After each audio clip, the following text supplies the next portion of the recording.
Alright, so hey everyone, welcome back to another session or lecture or tutorial of Salesforce Bytes. In this video, we'll be talking about queues in Salesforce, and we'll also understand how are they different from public groups, right? So queues in Salesforce are more like record owners, but they are not a real entity. It's a non-real entity or an unreal entity. It does not really exist, but it's a concept that's made, right? So queues can be like record owners, but they're not really owners per se, right? So a good example could be of a call center support. What happens with the call center support is, whenever a case is raised, right? Whenever you have an issue, let's say your Netflix subscription payment amount is deducted, but your subscription has not been renewed. What do? You call the support team and you ask them, hey, I have an issue. My payment was deducted. I have not gotten a refund and I would like to get a refund because my subscription did not renew. So what do? The case is created in the system, and then this case is assigned to a queue that kind of consists of some people who are working for the call center, and then whoever is available takes up the case, right? And then they communicate with you over email or phone or whatever it is, right? So in Salesforce also you have a similar concept. Queues can be assigned to records, and based on availability a queue member can take the ownership of the record, right? And then queue has a set of members which can be either real users, they can be roles, their subordinates, or even public groups. Cool. So we discussed roles. I think we discussed roles in one of our previous sessions, so you can take a look at that. And what you can basically do with queues is that your queue can hold members, and these members can be either users, some roles, or even public groups, right? So how do we check that? Let's go to Salesforce, and on the quick find box I'll simply type in queues, right? So under users I have something that's called queues. Let's open queues here. And here what I can do is I can create a new queue. Now what does this say? This says that queues allow groups of users to manage a shared workload more effectively. A queue is a location where records can be routed to await processing by a group member. The records will remain in the queue until a user accepts them for processing or they are transferred to another queue, right? So this is the primary purpose of a queue. Let's go ahead and click on new. And here if you notice, what you see is that you have to provide a queue name and a queue email address. The email address is more or less a common email address, right, that many people have access to. So I would just call it something and I would provide it a name. And whenever a case is not really case, but whatever object record is assigned to a queue, then if we want to send an email to the queue members, we can check this box, right? So with what this does is that the members are notified that a case has been assigned or a lead has been created or whatever it is, right? Whichever object is assigned. Cool. So this is what it says, that whenever an object is assigned to a queue, only the queue members will be notified. Cool. And then down below you see all the supported objects, right? Not every object support queue, but most of them do. And here let's say if you want to choose something like case, you can pick it up and put it on the right side, and this would be under the selected objects, right? So what are you trying to say? That this particular queue that you want to create is specifically for the case object. And then down below you kind of specify what kind of users can be part of this queue. So let's say Himanshu needs to be part of this queue, the security user needs to be part of the queue, but maybe you want to see something specific in terms of the roles. So you can go for roles and you can choose a role that the customer support international team will be part of the queue, which means whoever has been assigned the role customer support international will be part of the queue, will be called a member. Furthermore, you can even choose portal roles or the customer portal roles. What are these? These are the external users, right? And then you can also have public groups. So public groups can also be taken into consideration. So pretty much any and everything can be used in terms of adding them as a member of a queue. Cool. Once you're done with all of that, your queue gets saved. Let's go back to our keynote. So records can either be manually assigned to queues by going to the individual records, or can also be auto assigned by something called assignment rules. All right. The best thing, it's not best thing about assignment rules. You can add criteria as to which record should be assigned a queue, and there are a lot of available parameters to decide. So what does this do? You don't have to actually manually assign records. So what do I do whenever I create a record? It automatically gets assigned to me, right? So for example, I go to cases right now,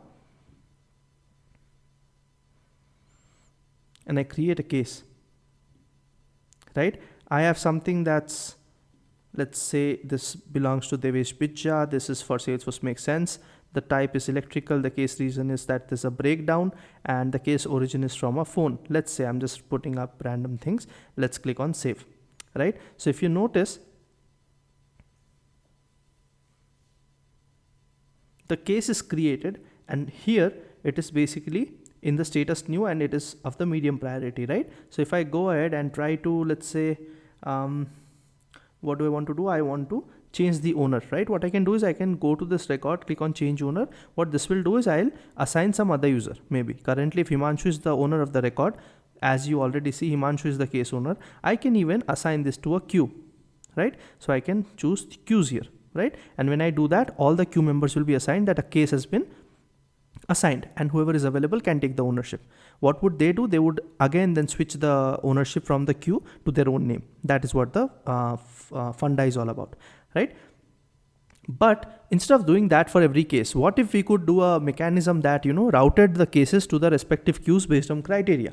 Let's say someone from a mechanical domain called, and they said that their engine had faced a breakdown. So maybe a mechanical breakdown. In that case, if the type is mechanical and the case reason is breakdown, we automatically want to assign this ticket to a specific kind of queue, the mechanical team.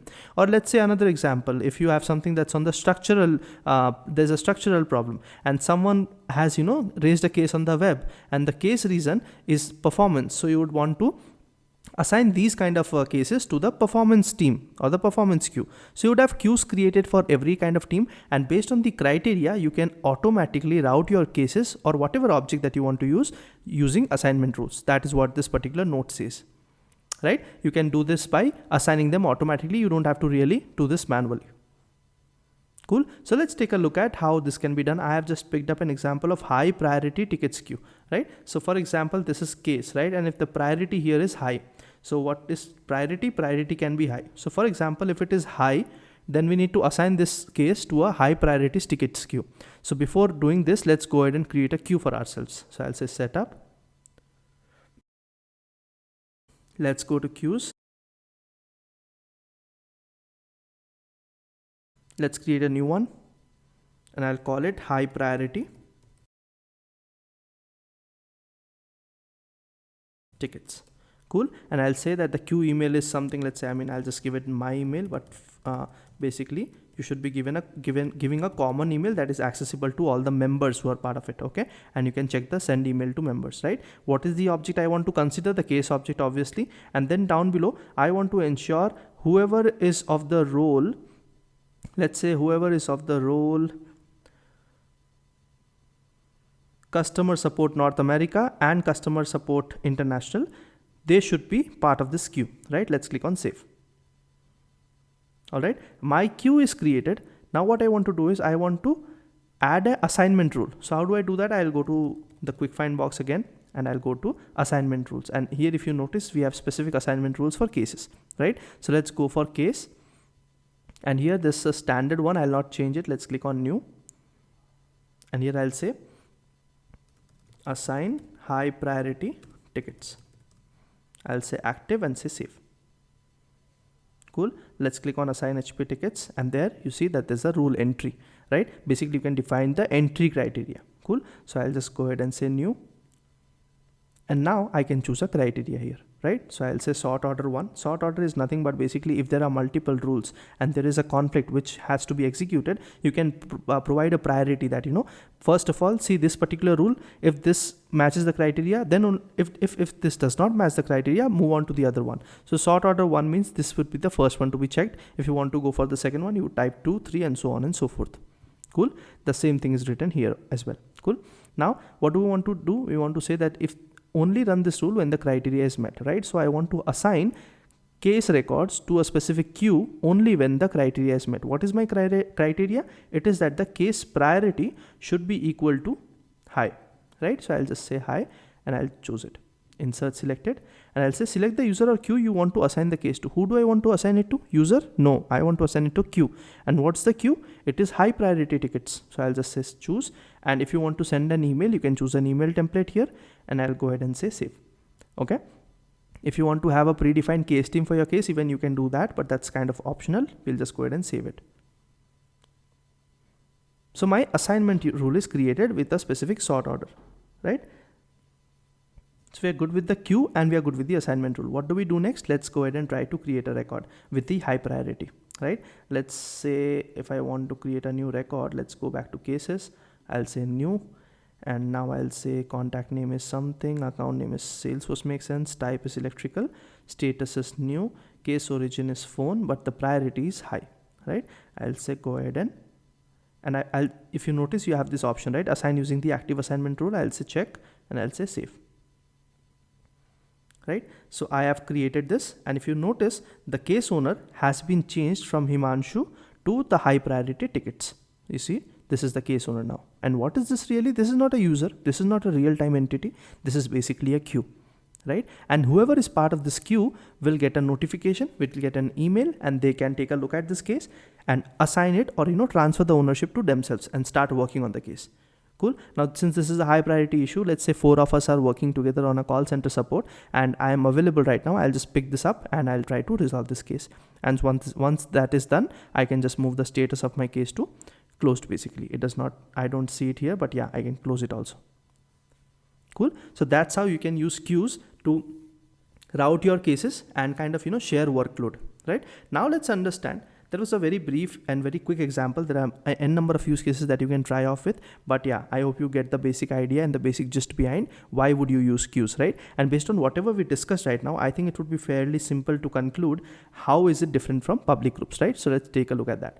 So public groups and queues both hold members, but queues can be assigned as owners, but public groups cannot, right? So a primary thing that you notice that you are able to assign the queue as your owner of the record, but can you do that? Can you do the same thing with public groups? You cannot, right? So queues can be record owners, but public groups cannot be record owners. That's the first difference. And the second thing is public groups can be used to share record access through some criteria based sharing, or show some list view access and all of that. Some can be used in filter criteria, but queues are primarily introduced to distribute workload, right? What is the primary problem queues are solving? If a specific team is working on certain kind of cases and some specific kind of people are already busy with the work, the other ones who have bandwidth can work on the cases, right? And whenever someone is available, they can pick up cases. So you don't have to route it manually. It can be automatically routed based on criteria. And on top of that, based on the available bandwidth of your resources, the ownership of the records can be taken up and can be efficiently done. The record processing can be efficiently done, right? So your workload is getting distributed, and that is what queues are primarily doing by assigning records to queues using assignment rules and escalation rules. So you get these kind of features on queues, but public groups are mainly used to share record access and are mostly used in sharing rules and all of it. So those are the two key differences between queues and public groups. All right. And if you have not taken a look at the public groups video, you can definitely take a look at the public groups video. You will be able to understand how public groups work, where can we use it, how can we add it in a list view and all of it. All right. And whenever we discuss sharing rules, you'll understand that how public groups can be used to share access. All right. So that's all I had for queues. I hope it was a quick session and you were able to understand what queues are, how can they be used, and you should be able to answer the basic questions or basic interview questions about queues and how are they different with public groups. Cool. All right. I'll see you in the next lecture. Till then, bye.